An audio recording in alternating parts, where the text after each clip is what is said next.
Hey, what's up, guys? Team Hard Life Captain Alberto Zertuche here. All right, so for our story sharing Mondays, we have tried to call on different old school sharkers that have been doing it for way longer than I have, and I'm just kind of picking their brains a little bit of how they got into it and so forth, but also too to see what their reactions are until how shark fishing has evolved, because and I know if you've been doing it a few years, even in the few years that you've been in it, you've seen how it's started at this level and it's gone to this level or it's changed to this, and even now that the game warden playing a lot bigger role in the shark fishing community, and a lot of it has to do with the new shark fishing rules and regulations. If you haven't had a chance to see the video on what we did there and so forth, that is still an open case with us. We're still going to keep following through on it. But what I wanted to do today is I wanted to talk with Mr. Bob Keys. He's an old school sharker that has fished Ball Hall Pier when it was an old, when it was still the 2T pier. And so I got him on the line now and want to go ahead and start this up. Good morning, sir. How you doing?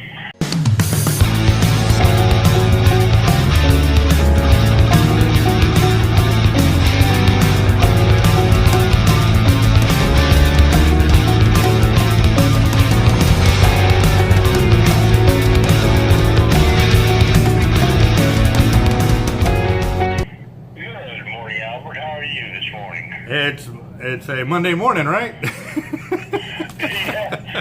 Yeah.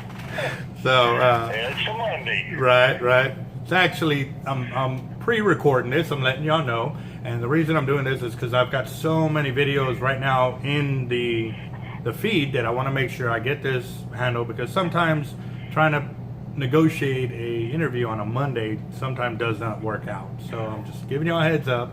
We're doing this, but we're getting it knocked out so that way y'all can check this out. So again, I just wanted to, my first question will be, how did you get into shark fishing when you were younger? I mean, just in general, how did you get into it? Well, it started like most of us. When I was a kid, I would constantly work my father, who was, shall we say, 359 degrees out from being an outdoorsman, to take me fishing. And I started like we all did, with piggy perch and hardheads. And that grew to the wonderful fish, the ones you could eat, like speckled trout and redfish. Then I went to school with a young friend of mine named Mike Crumwoody, whose father ran the tackle box and restaurant on the end of Bob Hall Pier. And he introduced me to pier fishing. So I would go out there as often as I can, catch trout, redfish, and bring them home. And from there I discovered a wonderful fish. It was bigger than redfish, and it would jump. It was tarpon. So I became a tarpon fisherman. And when I was in junior high, then came the fatal day. I had a tarpon that was a fairly good one, probably about a 4-footer. And suddenly the taxman showed up, and instead of catching a tarpon, I caught half a tarpon. You've done that, haven't you, Albert? Yes, sir, I have. Yep. Well, I was not very happy about that, and at the time I did not want anything to do with sharks, because they were my mortal enemy. They ate tarpon. Mm-hmm. So one shark fisherman asked me if I would give him the other half of the tarpon. So I did. And he hung it on a big, huge, hairy fish hook and threw it back in. And not that long afterwards, He caught a 10-foot 2-inch hammerhead. Oh, wow. I said to myself, 4-foot turpin, 10-foot shark. I think he'll catch the big fish. So I started fishing with my for sharks with my tarpon rig. Oh, wow. A 4-aught on a 552. Well, after waving goodbye to the end of my line 3 or 4 times, I said, I need something bigger. And at the time in Corpus Christi, we had what was called Spotlight Exchange in the paper. And they had a 12-aught in there with a rod for $50. So I bought a 12-aught on a 542. Not that much of a combination. So off to Max Bait Tackle I went, which is where we got all of our shark fishing equipment at the time. That was basically the precursor to Roy's. I think Roy may have bought out Max, and it went from there. Got a 130 class Harnell. I think it's a 580 blank now. Built up a shark rod, and the rest is history. Wow. And I want to go back real quick because you had said the tackle box, and that shop was at the end of Bob Hall Pier, or on Bob Hall Pier, correct? Yes, it was. I actually got a rod that rolled in a Harrington, and he said he believed it was a 555, and he brought it into my shop, and I was like, well, no, it's not a 555. I knew it was a Harrington, but I didn't know which one, because at that time, it didn't measure out correctly. So what I figured it was, after we compared it to some other rods, was a 552 that was cut down from the tip. And, you know, part of the butt end, it was missing a foot. But it has a sticker on it that says the tackle box. Yeah, that was quite an interesting place. They had a pinball machine in there that had a piece of electric tape that had been wrapped around the tilt rod so that you could turn the thing almost upside down without tilting. You could buy Cokes and hamburgers and that kind of stuff. Some fishing tackle and just about all of that. Oh, wow. All right. But Well, I fished the pier a lot. all right. Well, I really. oh, sorry, I wasn't trying to cut you off. And it was a very interesting place at the time. Okay. So that kind of tells me how you got into it. Now that you had that first interaction with shark, since that time and growing through your shark fishing career, can you remember one specific instance that you were just like blown away on what has happened, either with a shark, seeing a shark, or actually landing one? I mean, just, it doesn't have to be the monster, it just has to be the one that, you know what, that was. Well, this was while I was in the Navy in Pensacola. I fished with a gentleman named Elmo Horine, and I landed probably the hardest fight I ever had. And it was funny, it really was. Because I hooked up to something that was just eating my lunch. I'd pull it, I'd gain a little bit of line, and it'd take off again on another run. And I'd gain a little bit, I'd take off for another run, and finally, after about an hour, I didn't have anything left, so Elmo pulled his pickup up over the concrete parking lump and put the bumper up against the seawall at Fort Pickens. And I walked down the pier, which was, like 150 feet. pickup with my feet against the seawall and used my belly plate as the gimbal on a fighting chair and started cranking in that shark. And it was tough. You know, acting like I was in a fighting chair and all I could see was that concrete seawall. And I finally started gaining line and Elmo starts laughing. I mean, uproariously. Mm-hmm. And I'm going, Elmo, what's so funny? Damn it, quit laughing. What's so funny? And he says, just crank it in and stand up. So I winded up all the way in and stand up, and there is this bull shark, about 7 foot, and I was fishing a single hook leader, and he had somehow or other flipped that hook around the leader and tail roped himself.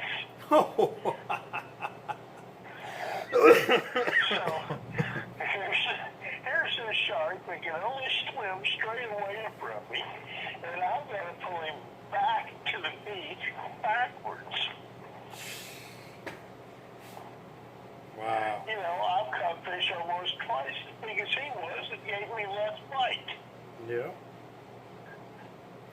Yeah. So that was really a memorable fish. Wow. That stuff like that just catches you completely off guard are the ones that really take the cake. I mean, I know I've fought smaller fish, you know, that put up bigger fights, you know, being hooked in the mouth, and you're thinking it's a 6-footer, and you pull it in, it's this rink-a-dink 4-foot that just had, you know, everything it could on its side to make a bigger fight. Almost go wrong. That's when things get interesting. Yep, yes, sir. I firmly believe that. So, being introduced to shark fishing way long time ago. Back in the late 60s. Yes, and now you're still, you know, kind of paying attention to what's going on. Do you still shark fish? Yes, I do. Not as much as I used to, but I still fish. Okay. And I fish the beach. And I'm going to be fishing piers up in Galveston very soon. Okay. And I'd love to get back down to and try Bob Hall since they have changed from wood to concrete. Yes, sir. You know, back in the old days, that was when piers were wood and reels were pen. Right. All right. So actually, go ahead. Yeah, now piers are concrete and reels are rabbits. Yes, sir. That was kind of going to be my next leading question. Growing up in the shark fishing community that you did and seeing it now, how do you feel that the shark fishing has improved or changed or, you know, anything like that? I mean, what are your thoughts on that?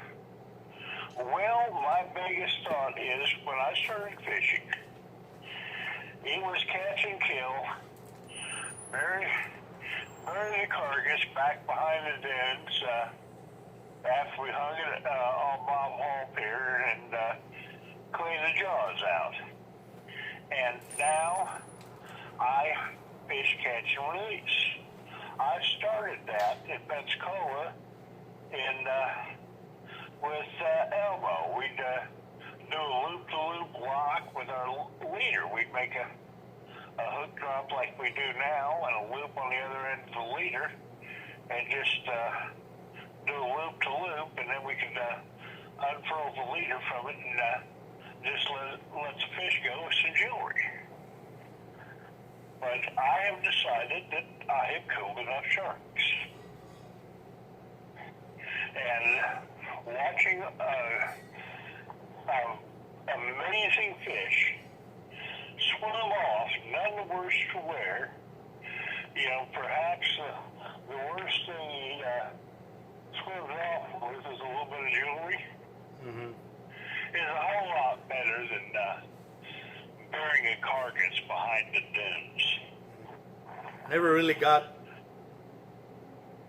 understood that fact of that's what a lot of the guys would do down beach until we actually started fishing down beach and started hearing more and more of the stories.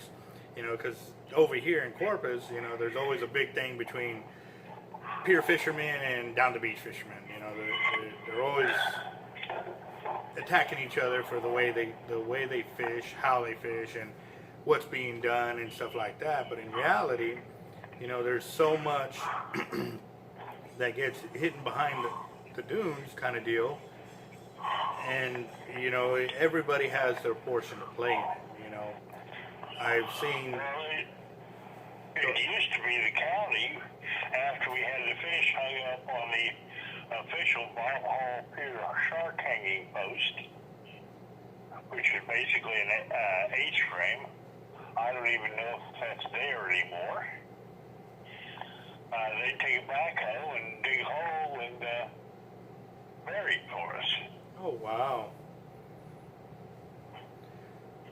So back behind where the headquarters and the showers and all that was, probably 200 yards back behind that first set of dunes, there's basically a shark graveyard.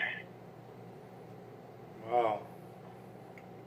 That's interesting to know, because, you know, I always heard stories, you know, of burying sharks and stuff, but I didn't know that the city at the time actually had, you know, or the county at the time had a, you know, an actual hand in it. I thought it was just fishermen doing it on their own.